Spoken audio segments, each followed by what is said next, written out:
I got a It's recording. message. Yeah. Oh, sorry. I did not. Yeah, I think it was. You're no host. Anyway, so Greg Zekas, and maybe I mispronounced that one too, is from the Nevada Green Bank, even though he lives in California. And we'll let him tell us about his credentials and what he's doing there and how green banks might be able to help us reach climate goals. Sure. Thanks, Lori. Let me just share my screen real quick. And I will say that I am currently living in California, but moving to Reno, Nevada in just 2 weeks. So really excited for that. And it's great to see you again, Joanne, as well. We hosted a dinner in January right after I started at the Nevada Clean Energy Fund. And that was where Joanne has seen some of this stuff before. So apologies in advance for that, Joanne. But to get into it, I guess before I begin, and I'm really excited to talk to you guys about green banks today and the Nevada Clean Energy Fund, but a little bit of background about myself beforehand. So I'm actually from the Boston area originally. My background is in the energy sector, mostly energy and utilities consulting. I did that for a few years out of undergrad, and then I spent a few years living in Asia, actually doing similar green banking work to what we're now doing at the Nevada Clean Energy Fund. I was living in Mongolia for 3 years doing that work.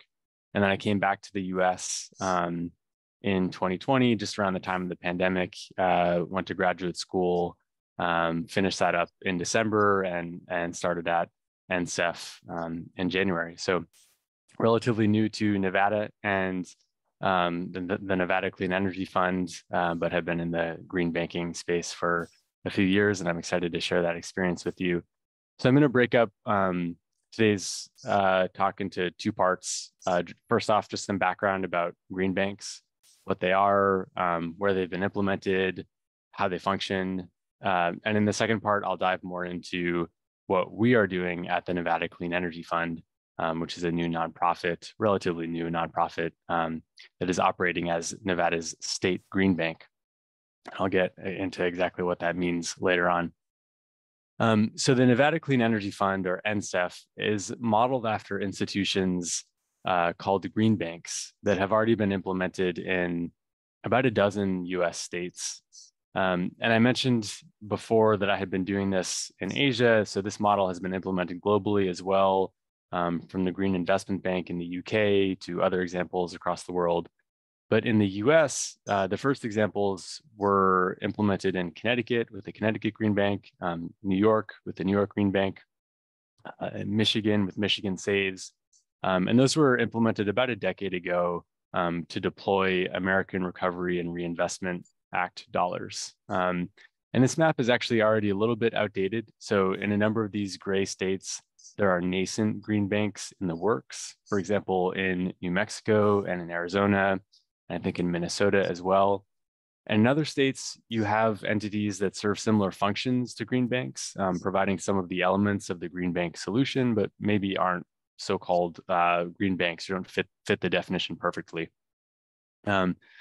So you might be thinking at this point, what actually is this model? What is a green bank? Is it like a brick and mortar bank like Bank of America or something like that? And a useful analogy that we in the industry use is you can think about it sort of the same way that you can think about a food bank. So food banks aren't banks. They provide assistance to the community, and green banks also provide assistance to the community. And for green banks, that assistance is in the form of financial support and in technical assistance. So green banks generally do not hold deposits. It's not like you can just come to the Nevada Clean Energy Fund and open up a deposit account. And as an aside, some banks may market themselves as being green or being sustainable in their marketing communications. And they may take actions to demonstrate that, like by reducing their own carbon footprint. But in that scenario, say if Bank of America or someone else is doing that, they're still operating kind of as a standard retail or commercial bank. And the green stuff is sort of non-core to their business model. And in a scenario like that, it wouldn't be a green bank in this sense of the phrase that I'm using in this presentation. For green banks, in the context of this presentation, really the core part of the model is providing financial and technical assistance that is meant to make clean energy and energy efficiency happen in areas where it has not been happening, basically to fill gaps in the market. And those gaps could be specific geographies, like underserved or disadvantaged or rural communities. Those gaps could be in segments of the market that can't attract investment or capital from traditional financial institutions for reasons that could include lack of technical capacity, high borrowing costs, insufficient borrower creditworthiness, high customer acquisition costs. You know, there are a number of reasons that certain segments of the market may not be being served by the traditional financial institutions and therefore have more difficulty implementing clean energy solutions. And a lot of the times too, green banks have a priority on serving underserved communities. You know, recently there's the Justice 40 initiative, which I'm sure many of you are familiar with. And so a lot of green banks have that sort of environmental justice focus, and that's definitely a key focus of ours in Nevada. So here are some logos of some of those other green banks that I've been referring to. These green banks, they've driven investment of over $2.5 billion in clean energy investments between 2010 and 2020. And that's continued to grow in the last few years and will reach a new order of magnitude in the next few years, actually, with an unprecedented amount of federal funding coming down the pike. And so that investment and that support happens through a number of tools that green banks have at their disposal. And this slide is kind of summarizing some of those tools. So on the one hand, you have accessible loans, sometimes referred to as concessional loans that may be below market interest rates. You also might have credit enhancements like a loan loss reserve. This is a mechanism that catalyzes other private investment to put their dollars towards clean energy solutions in areas where they otherwise may not normally do it. Another tool is technical assistance, obviously. So helping build out an ecosystem of stakeholders that can access funds and use these funds, oftentimes creating demand in the market. And another tool is securitization, and this is sometimes maybe called secondary sales. And it's a way to support liquidity for green banks and basically recycle funds more quickly. So if you have a portfolio of loans that maybe are based on standard terms, you can sell those to other folks in the market, and that allows money to be recycled quickly and a green bank like NSEF to reinvest those funds into new projects in their local community. And so what's really exciting about green banks right now is this thing called the Greenhouse Gas Reduction Fund, or the GGRF. The GGRF was established by the Inflation Reduction Act last August. It puts $27 billion towards supporting entities like green banks that are doing this work across the country. It is an unprecedented amount of funding for green banks, and it will really kickstart this work, not only for green banks, but also for many other community lenders, whether they're credit unions or community development, financial institutions, or CDFIs. And the 27 billion is split up into a few buckets, and this slide is just meant to reiterate that point. There's the 7 billion Zero Emissions Technology Fund, or ZET, which is primarily meant to go towards supporting rooftop solar and community solar and related upgrades. And then there's $20 billion split into this 8 billion and 12 billion in a general assistance and low income and disadvantaged communities grant program. And the specifics of these two programs are still sort of being defined right now. Actually, last week, the EPA released draft implementation guidance on how exactly they're splitting up the money and how they're administering the funds. There's basically going to be 3 different competitive funding opportunities that are opening this summer and closing in autumn. And some of those funds are accessible to or can be accessed directly by state entities. Some are open to nonprofits. But basically the point here is that only nonprofits, a 501c3 nonprofit like the Nevada Clean Energy Fund is eligible to access and use all three of those buckets. And the other important thing to note here is that the GGRF is a competitive disbursement. So it's not a formula grant. It's not as if each state just applies and gets some predetermined amount based on, proportionally their population or something like that. It's a competitive process. And so while we're waiting for the actual funding opportunities to be released, you can imagine that the strongest applications will demonstrate, on the ground partnerships, project pipelines, and basically the capacity to deploy these funds effectively. And that's maybe a good segue to the Nevada Clean Energy Fund and what we're doing here in Nevada. So the Nevada Clean Energy Fund, it's a 501c3 nonprofit organization. It was created by state statute in 2017 to provide financing and technical assistance to promote investment in clean energy projects in Nevada for a number of end goals, addressing climate change, obviously, but also creating jobs, reducing energy costs, and just improving the standard of living for Nevadans. So it was created in 2017, again, by state legislation. It was incubated for a few years by the board. And in 2022, a little over a year ago, it really got launched officially. And a key feature of the Nevada Clean Energy Fund is its proximity to the state, as you could describe it. NSEF is not a state entity, but through its board, it is really well aligned with state goals and can coordinate with state partners, for example, in accessing the EPA's Greenhouse Gas Reduction Fund or other forms of federal funding. So just to summarize quickly, our board is comprised of key individuals who lead state agencies like the Governor's Office of Energy, as well as representatives from labor groups in Nevada, and also representatives of Nevada's largest counties. So getting into the team a little bit, I mentioned that things kind of launched in early 2022, a little over a year ago. That was with the board's hiring of NSEF's first CEO, Kirsten Stasio. And we're a small but mighty team. Right now, Kirsten and I are the only two full-time employees. And I joined a few months ago. And we also do have some volunteers and some interns who are going to be supporting us over the summer.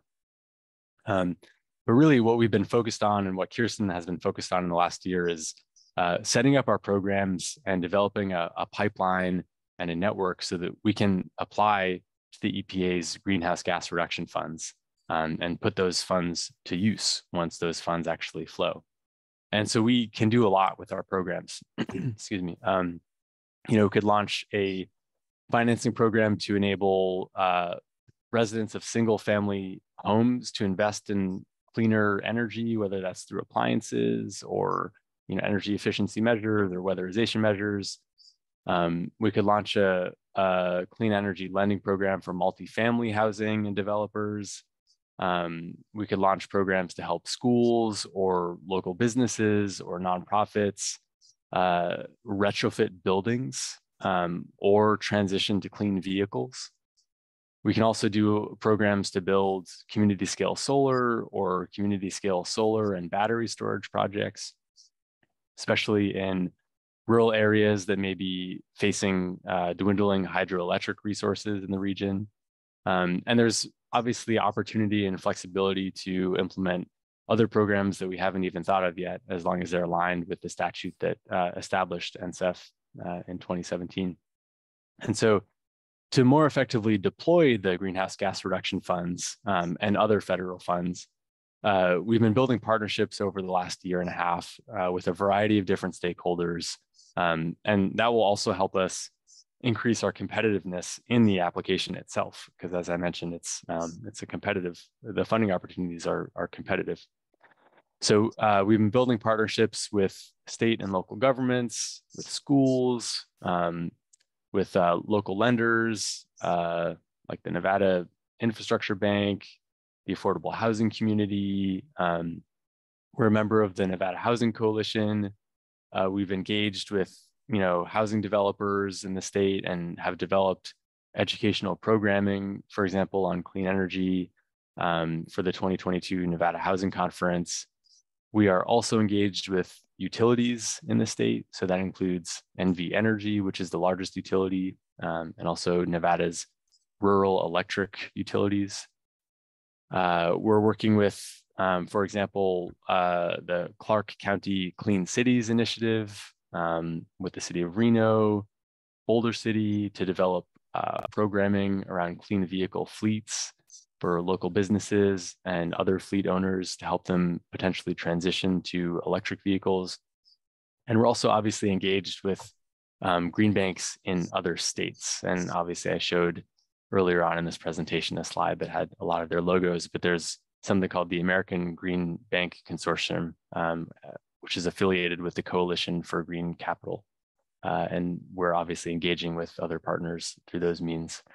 And one of the most exciting things about working on NSEF right now, and with the GGRF funds starting to become available, is this potential for a multiplier effect with the things that we do. And there's two components to that multiplier effect. First, you have this opportunity to catalyze other private capital in the space, and that's shown in the larger light blue circle in this. And second, there's an opportunity to bring in even more competitive federal funds. That's sort of the middle section of the circle. And I'll talk about each of those in a little bit more detail. So on that first piece, on catalyzing other private capital in the space, again, the light blue part of the circle, the statute that created the $27 billion greenhouse gas reduction fund, it actually requires that the funds be used to leverage private sector capital. And that's essentially what NSEF was designed to do. And that basically means originating and aggregating investments in partnership with other financial institutions and other local lenders, where our capital, NSEF's capital, is sort of a catalytic piece of the puzzle that enables projects to happen. So in other words, NSEF putting money towards a project is something that maybe de-risks it in a way, or just enables other financial institutions to put their dollars towards clean energy. So that's one piece of it, of this multiplier effect, catalyzing other private capital into the space. And the second part, again, that middle part, complementing other federal funds.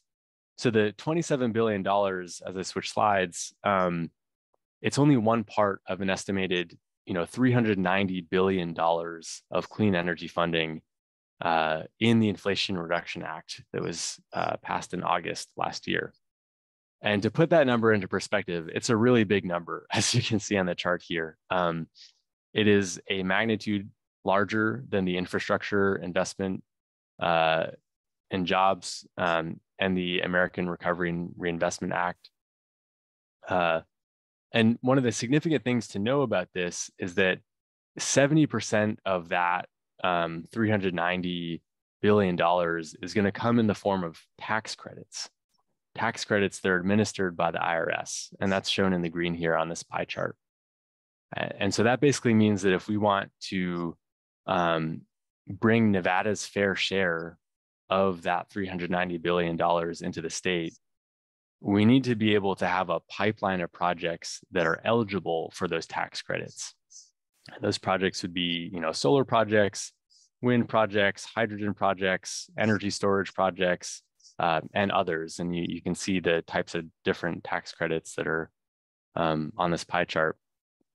And, on top of just, enabling access to the capital, we actually have to help residents and local businesses find trusted technical resources to access that capital and to reduce their energy cost and to make decisions around which types of projects make the most sense for them. And this is on this slide, just kind of a snapshot of what those different projects could look like and where households and businesses could use technical assistance from an institution like the Nevada Clean Energy Fund to make decisions on what to implement and to understand what types of tax credits are available to them.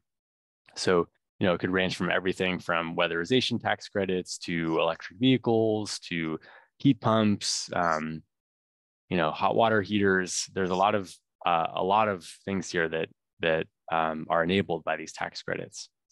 And so all in all, the Nevada Clean Energy Fund and other green banks are not only working to access the $27 billion of the Greenhouse Gas Reduction Fund, but we are also working within our ecosystem of partners to bring the state's fair share of the hundreds of billions of dollars, or millions maybe just for a single state, in federal clean energy funds that are currently at stake.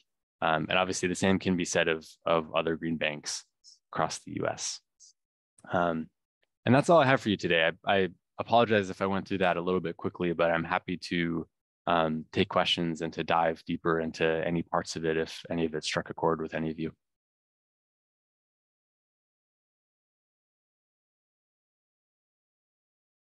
Thank you so much. Let's just open it up for questions.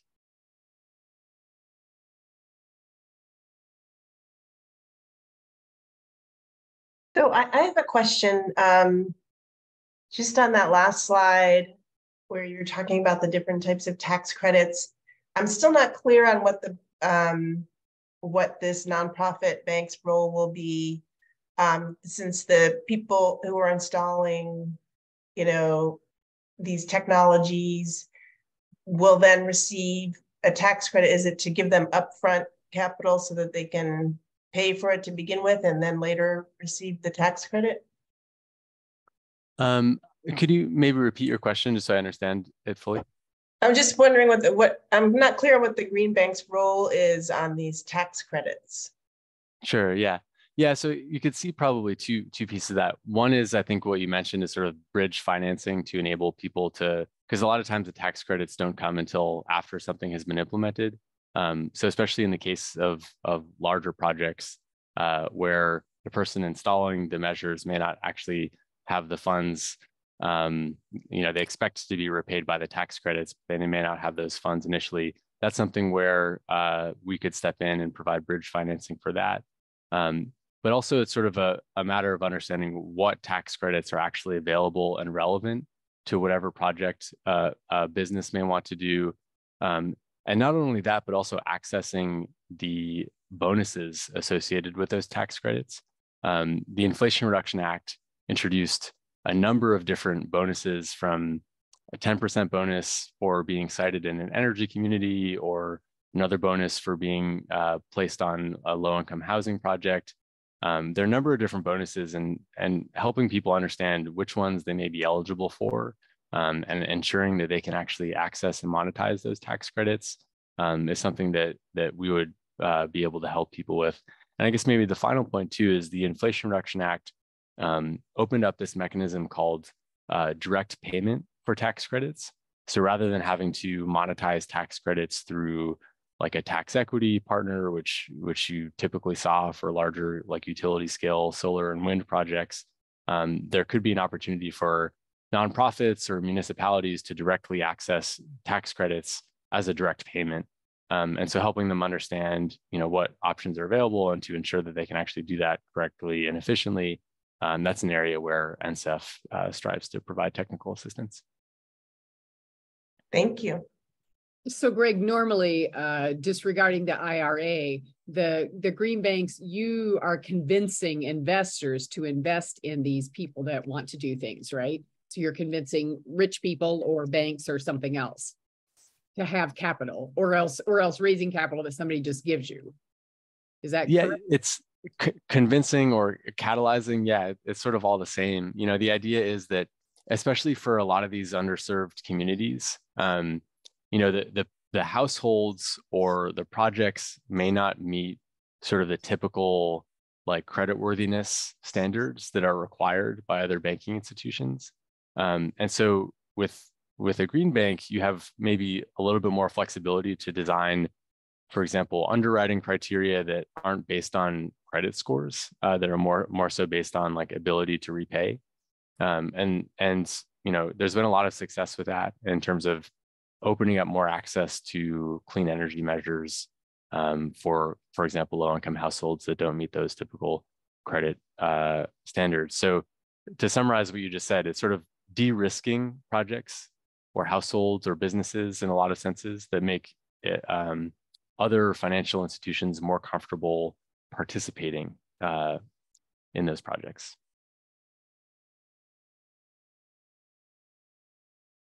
And then I think I asked you last time too, when you talked before a group I was in.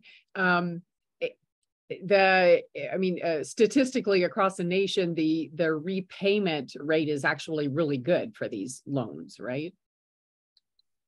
Yeah, so it depends on the type of project or program. But in the case of like a residential focused program where you're focusing on low or medium income households that maybe typically don't excuse me, don't meet those underwriting standards. Yeah, precedent has shown that they have really low default rates, in the range of like 2%. There's one institution that's been doing this in the Southeast in the US that I think has publicized that they have, like 2% default rates or something like that, which is impressive. Yeah. So I have a question. A lot of us on this call are health professionals, and I'm just wondering how you see green banks interfacing with us. Are there examples of green banks helping to fund projects in health facilities, or are there examples of health professionals interfacing in terms of helping to serve communities of need? What do we need to know and understand about how to work with you specifically as health professionals? Yeah, absolutely. It's a great question. And yeah, to the extent to I guess the first part of your question about installing these projects in health facilities, that's definitely one route to collaborate with green banks. I don't know of any examples off the top of my head where that's happened. I'm certain that it has happened in other states where green banks have been existing longer than we have in Nevada. And in Nevada, we haven't actually established our track record of providing financial assistance yet, just because we're still such a young nonprofit. But that's definitely an area that there is for potential collaboration. And more broadly, a lot of the problems that while we're kind of focused on the climate change aspect and the environment aspect and the emissions aspect, there's a ton of overlap with just pollution more broadly and the consequences of pollution, including asthma in children and in adults. And so, every single, electrification investment that you can do in a house, like putting a heat pump in instead of a boiler, you're obviously reducing emissions and reducing pollution that can lead to other forms of health consequences. And so just spreading awareness and making sure that people are aware of the supports that could exist to them. While we may not be providing direct rebates to households, or we won't be administering the tax credits that I showed on one of these slides, we do intend to be sort of a knowledge platform and a tool and a resource for making people aware of what rebates and incentives are available. And so we haven't fully built this out yet, but eventually people will be able to come on our website, and put some details about who they are and what they're interested in. And we'll make it really easy for them to understand what tools actually exist, what types of rebates actually exist. If you want to, install a heat pump, water heater, if your air conditioning just broke and you want to replace something that's much more efficient, or if you need to do, building envelope upgrades that just improve the quality of the heat envelope in your home, and maybe prevent wildfire smoke from coming into the windows as much. Those types of resources, that type of information is what we want to provide to the community too.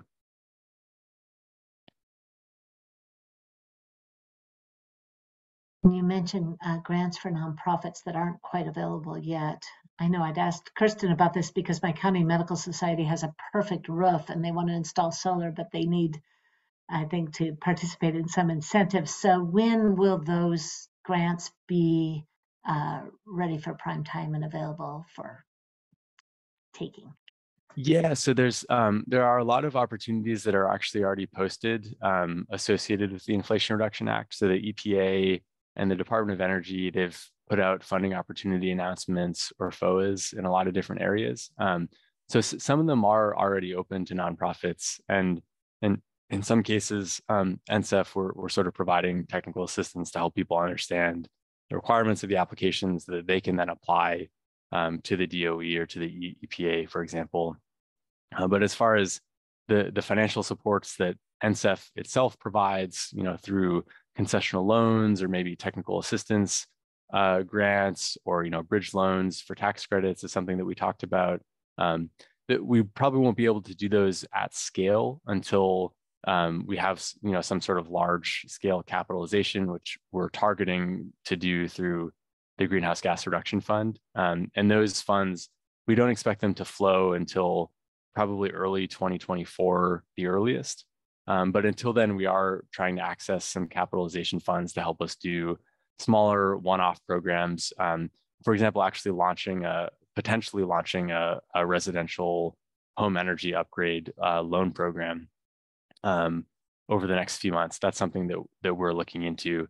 But yeah, if you have more questions for a specific project or something that you have in mind, obviously reach out to me or Kirsten. And I can put my email address in the chat too, so people can contact me directly in case anybody has questions on anything that I talked about. So Greg, this is Rob. Two comments and or questions. They're kind of different, but they're related. And one is going back to the healthcare systems. You may be working with, I'm not sure, community health centers, but community health centers serve mostly underserved populations. They work on shoestring budgets. They're nonprofits. They're in all settings, rural, urban, whatever. But I mean, what you all are doing is just perfect for them because they also go beyond just blood pressure and diabetes. They work on, say, energy efficiency and air quality in the homes and help people find resources for those. The other thing related to that is in working with the ACEEE on energy efficiency in the home, finding ways to connect the health and funding for just the kind of upgrades you're talking about has been a huge push on their part. And are you all working with them, or it sounds like it's a match made in heaven. Yeah, I appreciate the recommendations on the community health organizations. And for ACEEE, we don't work directly with them. We have spoken with them, and we are obviously aware of a lot of the tools and resources that they put out to, we have very aligned missions. They're trying to make it easier for people to electrify their homes and install energy efficiency measures. So you can imagine that some of our tools and resources may overlap a little bit, and maybe the resources that we have on our website eventually are a little bit more targeted towards Nevada specifically, and the resources that are available to Nevadans, including local rebates and incentives from, for example, NV Energy or other programs that exist only at the state level in Nevada. But yeah, there definitely is a lot of overlap, and I'm a subscriber to all of their newsletters and listen into their webinars too. So yeah. Lisa? Yeah, thank you. Great presentation. I'm sorry if I missed this, but I'm in Michigan, and I saw that Michigan was one of the states that had some green banks.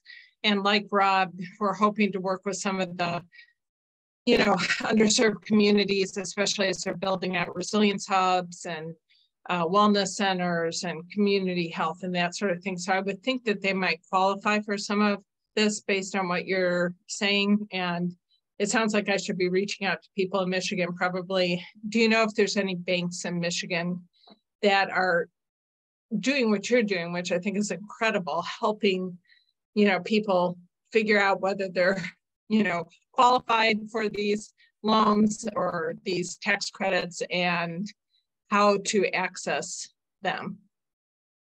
Yeah, certainly. Yeah, you should definitely look into Michigan Saves. They've been around for for several years, almost 10 years, I think. I see Stephen raising his hand there. You're muted, Stephen. I don't know if you want to unmute. Yeah, they advertise that they're the first green bank. I don't know in what, but so yeah, I just looked at their website. So yeah, and they have a pretty good, you talked about underserved communities. I think, Lisa, they have a pretty good program focused on, like enabling underserved households or lower income households access and implement these resources. So they definitely would be someone to reach out to, and there's probably some potential collaboration there. That's great. Thank you so much. So how definite or tentative is the idea within the IRA about forming a national green bank for the poor suckers on the call who aren't in California, Michigan, or Arizona? That's a great question. Yeah, it's sort of been dominating my headspace the last week. I mentioned that the EPA released some draft implementation framework guidance. And so I think I mentioned they split the 27 billion into a few different buckets. There's the 7 billion, the 8, actually it's confusing because it's not aligned with exactly the numbers in the statute, but there's a 14 billion bucket, a 6 billion bucket, and a 7 billion bucket. And for that 14 billion bucket, they're referring to that as sort of like the national, I forget the exact word that they use, but it's intended to have 2 to 3 awards, which would in effect be the sort of national level green banks that are then passing through funds to intermediaries, ideally across all of the states in the US. The 6 billion bucket, as they have conceived it in this draft form, would have, I think, 4 to 9 awardees. And that bucket is specifically geared towards giving community lenders, whether it's a credit union or a green bank or a CDFI, seeding them with up to $5 million of capitalization grants per institution, plus providing about 600,000 in technical assistance. And so that's the 6 billion bucket. And then the 7 billion bucket, there's intended to be something like 60 awards or so. So you could imagine maybe like 1 award per state. And that's again, really going towards solar, rooftop solar and community solar. And so all in all, to answer your question, they're based on the guidance that we've seen the EPA release up to this point, and there's been many different iterations. It does not appear that there will be a single, just like one national green bank.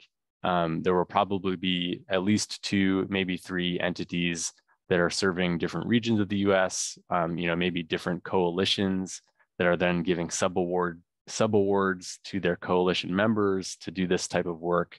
But it's still something that's really evolving quickly, and we won't know for sure how it will play out until the actual formal, notice of funding opportunity is released in June sometime.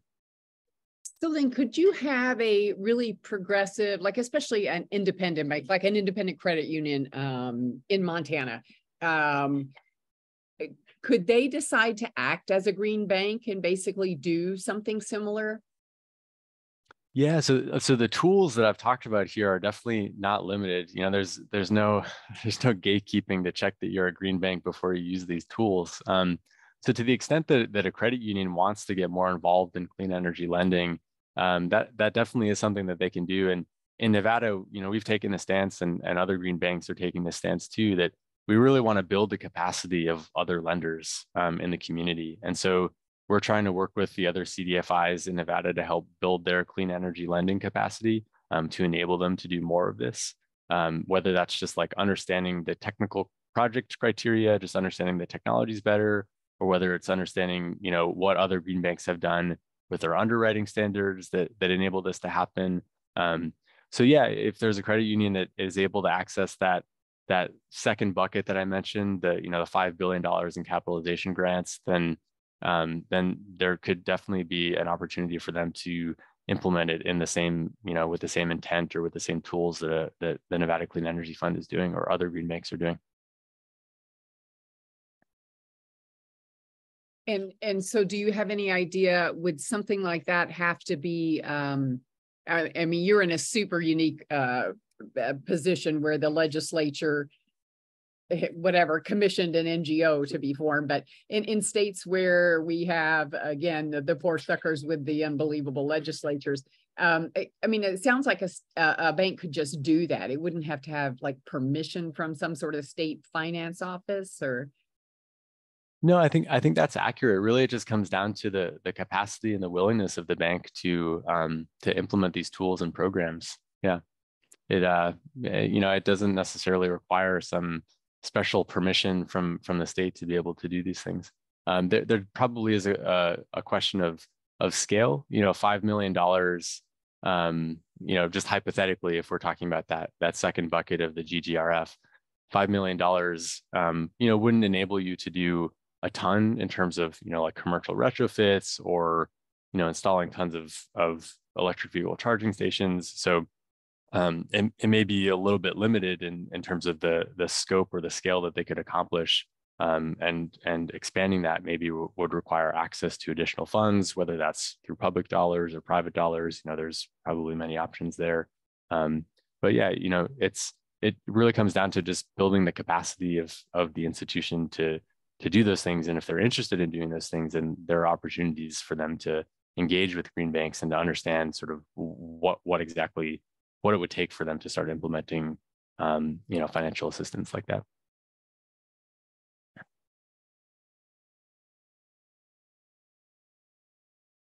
Yeah, happy to talk more offline about that too, if you'd like, Lori. Any more questions, people? So Greg, I'll ask another one, and mostly related to the West. I mean, I'm sure Nevada has a lot of this, and that is, would rural electric co-ops as an entity be able to, say, reach out to a green bank to do something for their customers? Is that a potential? Yeah, that's definitely a potential. And I guess, maybe a good example of this is like community solar, a solar project that is maybe not utility scale, but it's maybe sited in a community area and it's able to provide a small or moderate amount of power. There are different regulations around community solar in different states. Kind of every state handles it differently. So the exact specifics of how you set up a project like that kind of vary state to state, and a green bank's support for a project would thus sort of depend on the regulations in the state. But that definitely is an option for rural electric co-ops to work with green banks, but also there is an opportunity for them to work with green banks to access, other grants that are available at the federal level. So the DOE, for example, has a big funding competition that's meant to go towards supporting renewable energy deployment in rural areas, providing millions or even tens of millions of dollars of grants in some cases to help develop projects. And that's understanding those programs and maybe filling out the cost share requirements of those programs, because a lot of the funding opportunities require the applicants to provide cost share. Those are things that a green bank are positioned to support co-ops on.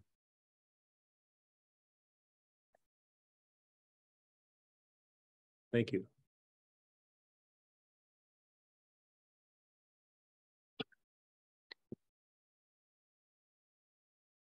Come on, Nevada people, you got to have some questions for your green bank.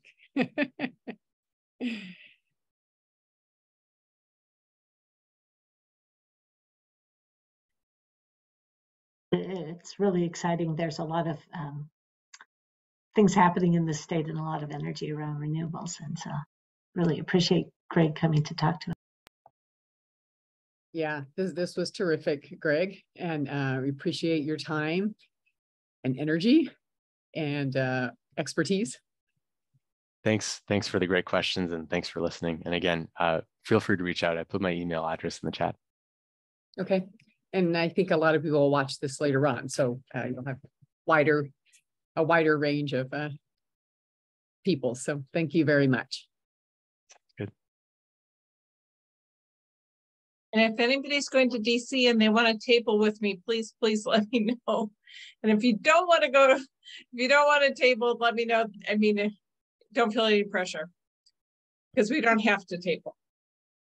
When is the tabling, Lisa? How and for It's how like long? through the whole thing. Oh. And you're supposed to like be there in the breaks and stuff. So we can be divided up to where, you know, Lisa did a couple of the breaks, or you did a couple of the breaks, or whatever. Are any other health people going from Nevada? Sandy Koch, who was on the call, is going. She's the only other health person that I'm aware of from Nevada. Okay. This was great, Greg. Many of us, or I'll speak for myself, a lot of things when it comes to finances, it's just hard for me to get my head around, but it's clearly important work. And for you to make it easier for us is incredibly important, and probably more importantly than for us, for people who, you know, are eligible for these loans. It's really important. Loans is probably not the right word. Tax incentives, is that the right word? Yeah, both probably in the end. I mean, Okay. there's, you know, different types of financial assistance. Yeah, but thanks. Okay. Well, you're welcome to sign off, Greg, or you're welcome to stay on for 8 more minutes. So 7 more minutes. So I think it will hop up, but thanks everybody. Thanks so much. Any news from anywhere? I'll say something. I keep your eyes open, please. We are drafting up a sign-on letter to go to the American Hospital Association and possibly to the Catholic Hospital Association to ask them to sign the HHS hospital decarbonization pledge and have them encourage their hospitals and hospital systems to do that. So we're about down with the final draft. And so you'll see that coming around sometime soon. And we are also putting together, I think I'm not sure if it's going to be an individual or organizational sign-on. Lori and Rob helped with it regarding the farm bill and health. Not so much, they don't use the word climate change. We're kind of trying to talk across party aisles, the party line on that. And we've shared it with the consortium, and they're going to come up with a more robust sign-on, but this will be a kind of targeted, smaller, and there's no reason we can't sign both.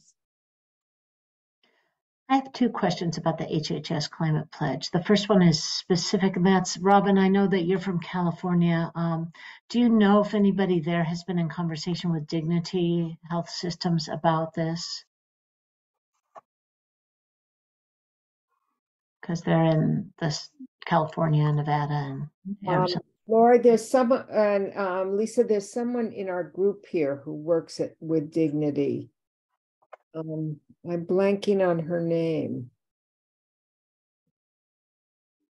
Dignity's very active, but I can't pull it up in my brain. Lee Mathis used to have a connection with Dignity, it seems like, in the past. Because in terms of Catholic hospitals, I don't think we'd want to approach them separately. I think a kind of a concerted multi-state effort would be good for some of these big Catholic groups. My second question is more general, and that is, once an organization signs the pledge, what do they get? Do they get technical expertise? Do they just get recognition? What does it provide them? Yeah, so I think there's a few different things, and I'm no expert in this, but I've been trying to understand it better. You know, I think they get some resources. Some of them are related to how to access the IRA. That's kind of a new resource that they have. There's also a compendium.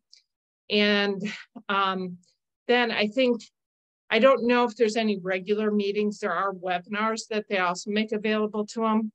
So some educational materials that will help them in the process. And then Lori shared this earlier, but the Joint Commission has now put out some proposed requirements on sustainability and decarbonization. They're actually asking for comments by May 3rd. May 3rd, and I could put the link in there if people don't have it. I did put it on the forum. And the thought is that what right now is a voluntary pledge, thanks Lori and Rob, what right now is a voluntary pledge may become linked, at least to some extent, with JCO accreditation. So what one of the directors in Michigan in a hospital that signed on said to me is one of the reasons why he signed on is he said he'd rather be at the table as they're making these decisions than have it forced down his throat. He wanted to be able to give some input. And for those of you in state groups, I have a couple of emails with Joel Charles in Wisconsin, and they are responding to the request for, you know, as a group, as a state group. So it might be something that your state group wants to do. Lisa, do you, can we tweak your letter a little bit once you've created it with your brilliant writing skills, and maybe use it for the pediatricians to go to the the Children's Hospital Association? They've actually signed on. What's that? They have taken the pledge. The Children's Hospital Association? Yep, they're on the HHS site. Amy. Wow. So our original intent, yeah, isn't that great? Our original intent was to send it to the Catholic Hospital Association. I'm sorry if I seem out of breath. I've gotten an under-desk elliptical, so I'm writing as we're talking.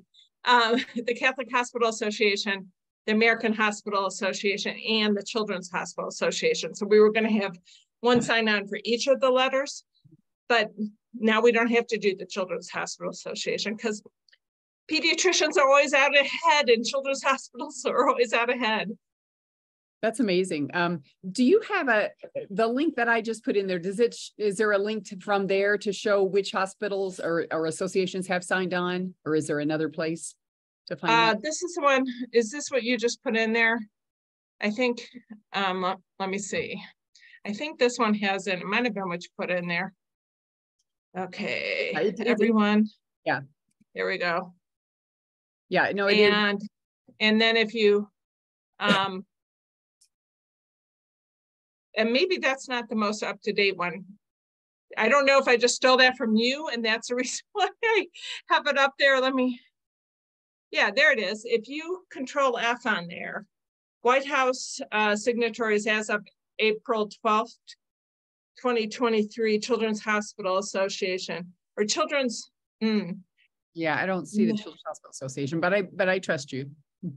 Well, that's, you know what, there's a lot of children's health. Yeah, here it is. I'll show it to you right now. We'll share screen. And magical Control F, right? So now I just have to get. Okay. You see it?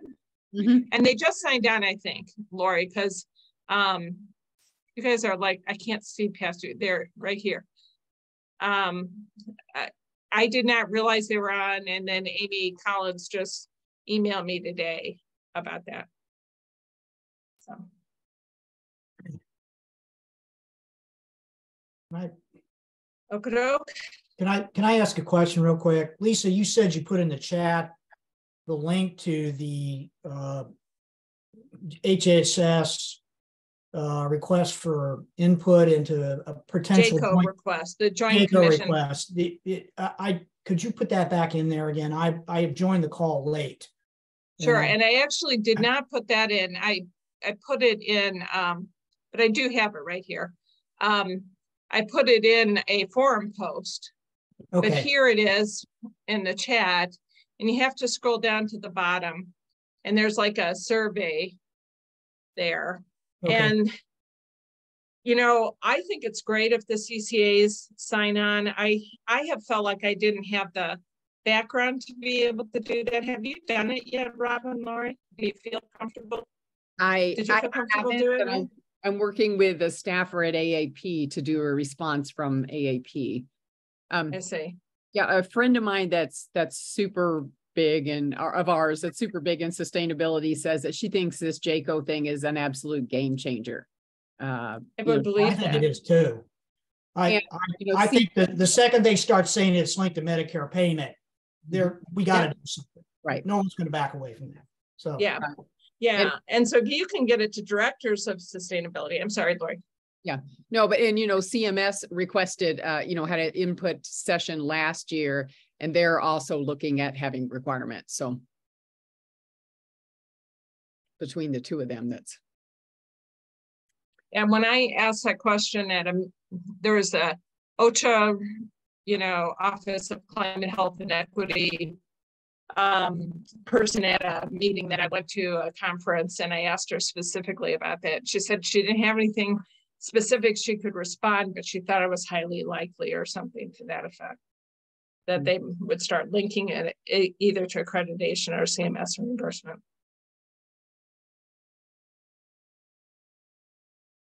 So good things out there.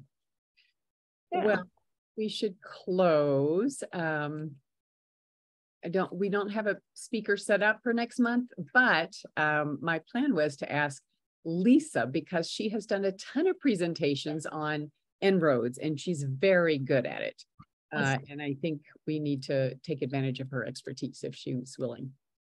What date is that, Lori? I'll have to look at it. Yeah, I probably will. I've got like 3 or 4 panel things that I'm putting together all like within a couple days.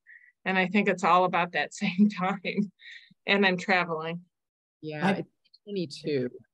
Just a shout out to Lisa's work. We're actually using part of it for a presentation to the Braver Angels action team. Myself, Beth Mallow, and a few other people are going to use that, and we're going to use it as a way, because we're trying to focus on communication to people who don't want to listen to us. That's why the conservative versus liberal approach is huge, and so we're going to amplify that. And Lisa, thank you for preparing the groundwork for that. It just makes it easy. So thank you. Well, thank you. Yeah, I think I know it off the top of my head, and I probably can do it. And I would love to know what you guys have done to modify it. So maybe we can, I can do it, and then Curtis and you and Beth can kind of explain what you guys are doing. That might be really interesting. Like what I put together was a pretty short thing that was like climate solutions are health solutions. And but how you demonstrate that on En-ROADS. But if Curtis, you guys have taken it the next mile to kind of really help with the opening up communication, that would also be very interesting, I think. Well, I'll try to remember to get back to you about it and tell you how it Okay. went. Okay. Sure. All right. Sounds good. Okay, well, let's call it for the night. Thank everybody for your time. Thank you, Good Lori. night, everybody. Amazing. Bye. Bye-bye. Good night.